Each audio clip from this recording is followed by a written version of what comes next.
Bye Kaushik, thank you ఎయిర్పోర్ట్కి వచ్చి మరీ డ్రాప్ చేసినందుకు. ఇండియాకి మళ్ళీ 5 yearsలో వస్తానే. బాయ్. దిగ్గానే ఫోన్ చేయి. కౌశిక్, మైండ్లో పిచ్చి పిచ్చి ఆలోచనలన్నీ వస్తున్నాయి. ఏంటది? నేను వెళ్తున్న కంట్రీ అంత పీస్ఫుల్గా ఉండదు. ఎప్పుడేమవుతుందో ఎవరికీ తెలీదు. మా చెల్లి పెళ్ళి ఇంకా చేయలేదు. పేరెంట్స్కి ఏమో ఏజ్ అవుతుంది. బై ఎనీ ఛాన్స్ ఆ కంట్రీలో నాకేమన్నా జరిగితే మా ఫ్యామిలీ సిచ్యువేషన్ ఏంటి? వాళ్ళు ఆర్థికంగా చాలా ఇబ్బంది పడతారు కౌశిక్.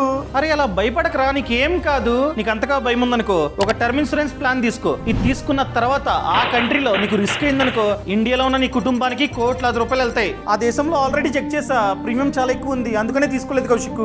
అయితే ఇండియాలో టర్మ్ ఇన్సూరెన్స్ ఫర్ ఎన్ఆర్ఐస్ తీసుకో. విదేశాల ప్లాన్స్ తో కంపేర్ చేస్తే ఇండియాలో టర్మ్ ప్లాన్స్ అనేవి 30 to 50% cheaper. And monthly premium కూడా 679 రూపీస్ నుంచి స్టార్ట్ అవుతుంది. Depends upon age and habits. అవునా? ఇక్కడ బెస్ట్ పార్ట్ ఏంటంటే నీకు 99 ఏజ్ వచ్చేంత వరకు టర్మ్ పెట్టుకోవచ్చు ఇండియాలో అయితే. అండ్ ఫర్ ఎగ్జాంపుల్ నువ్వు 2 కోట్ల టర్మ్